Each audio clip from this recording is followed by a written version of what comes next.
Alright, doing a quick video here. I was doing rear brakes on my 2017 GTI SE Performance Pack. It's actually my first video.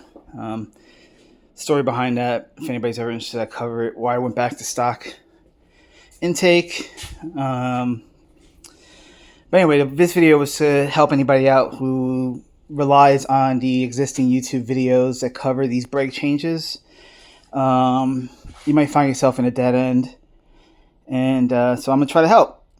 Just using my cell phone, no mic. Depending on how many views this get, I'll probably up the production. I know I can. So anyway, I'm basically in the home stretch because last night was a big pain in the ass, and I almost lost my mind trying to do this. So the issue is back here. Hold on. So the caliper bolts, there's a top one and a bottom one. They're M14 triple squares. Keep that in mind because it becomes important later. And as you can see here, it doesn't look tight in the video. It doesn't look tight if you just glance at it. You could you could think you could take this on, no problem. However, and here's my tool set. A bunch of crap that I bought for this Volkswagen specifically. Triple squares. We're going to focus on this one. Anyway, in the process of buying these, given that the triple squares were usually for big bad volts, I ended up opting for a half drive ratchet. That's important. Here's my breaker bar. Here's an example of what it looks like. So here's the length of that. Here's the head of the breaker bar. I'm going to set the phone down for a second. And here's what it looks like when assembled. Okay? So the issue becomes, well, first, there's a clearance that you have. That right there, that's how many inches you got to work with using a tool. It's not much. I'm going to try to do this with one hand, so again, bear with me. Let me set my big behind down. So the issue is that, here it is, there's the bolt, there's me needing a lot of room to get to it. Could not get to that one. The one on the bottom, sure, you can get to, and then you just work with the 3 inches of play to break that 66 foot-pounds of torque. Not terrible, but not easy work, and definitely knuckle smashing if you're not careful. But yeah, couldn't do it. So went to AutoZone, Walmart, Vance Auto, Home Depot. Nobody carries triple squares. Purchased a breaker bar that I've since returned this morning that was flatter because I thought maybe if I shaved this head down a little bit, it would work. But this right here is about, 2 inches? That's the problem right there. Setting it down again. So, as you can see, I got everything on and everything's torqued. How did I do it?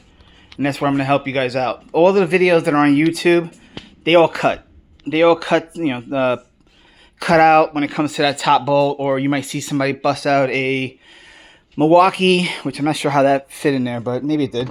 I know it did for the top one. It's in a few videos, but anyway, they kind of go through it. Next thing you know, the caliper carrier is off. That's not helpful if you're trying to tackle this after work and everything's about to close and you can't find anyone that carries a stubby triple square. So either you order that in advance, make sure you have that in your garage, which I'm probably going to order just to have it. Alternatively, you could do what I did. Here is the M14 that's needed for that top bolt. As you can see, what I did was I smashed it out. Setting it down again. I yeeted the bit head to use it with my other shorter ratchet and torque wrench and a shorter, stubbier socket. Now, check that out. That clears.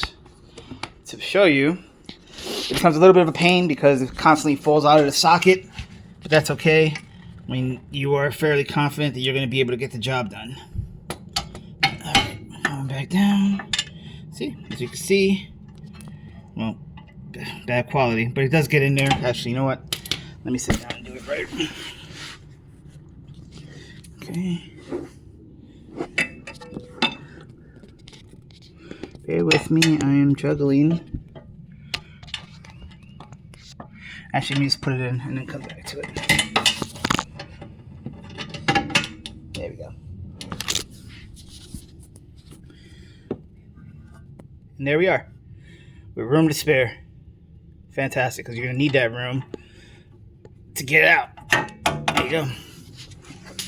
So hopefully this helps. Now what I'm going to do is show you how I did that, because I was hammering for a bit and chipping things, chipping some of my shitty driveway. Here's what I did. Impact socket set, right? I'm going to use this one as an example. This one's not done yet. Get one that fits. Well, this one's too big. A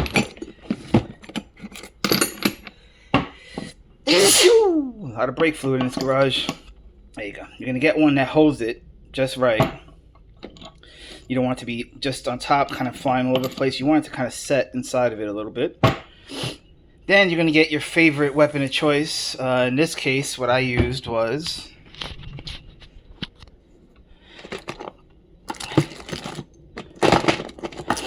I always keep bolts. I'm probably going to regret that one day when I have to move. I used the old caliper bolt, carriage bolt, whatever, bracket bolt. Used that, hammered the hell out of it. Eventually it pops out and falls right in the hole, and you're good to go.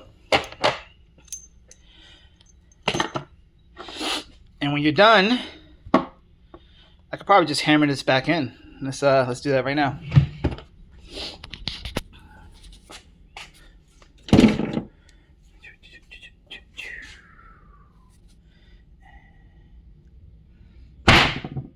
Actually, you know what? No, I don't want to piss off the neighbors, so I was doing this shit like at 11 o'clock at night. I'll just set it right there for now and figure it out. Will it close? Good enough. So that's it. Hope this helps. Make sure you basically to TLDR. Either you order yourself a stubby set of triple heads, because you're probably going to need it for other things in this damn fine piece of German engineering. Or you do what I did if you really want to get, you're kind of stuck and you're on that last bolt. Basically did everything around the brake job except for that top bolt on either side. If you find yourself in that situation, just your socket set is too long, just blast that bit out and hammer it back in later.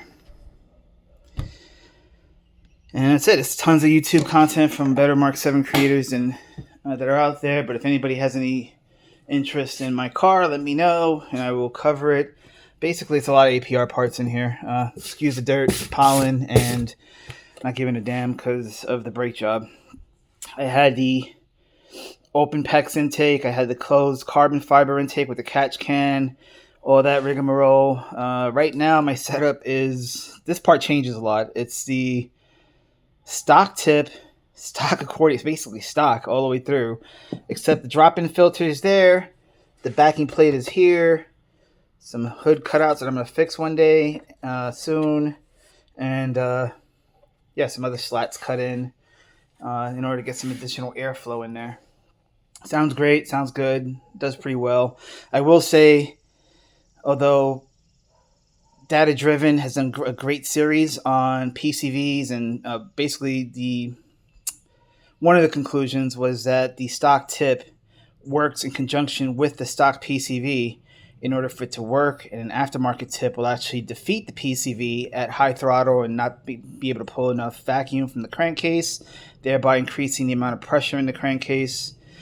Not so much of a big deal with daily driven cars, but this is Georgia and specifically Atlanta, and a lot of times driving to work is track, so qualifies as track sometimes when you're not in traffic. You're just hauling behind. So what I do is I do have a silicone upper and a APR tip that I kind of alternate between. Right now I'm trying this out. Gas mileage is slightly higher in this setup, but you do lose a little bit of throttle response. So, yeah, if anybody has any questions about the car or wants to see specifically videos about other stuff, there's APR big brake kits. It's APR catback, APR goodness, APR ECU, TCU tunes, some goodness. Yeah, let me know. Definitely, this whole project was this late night last night.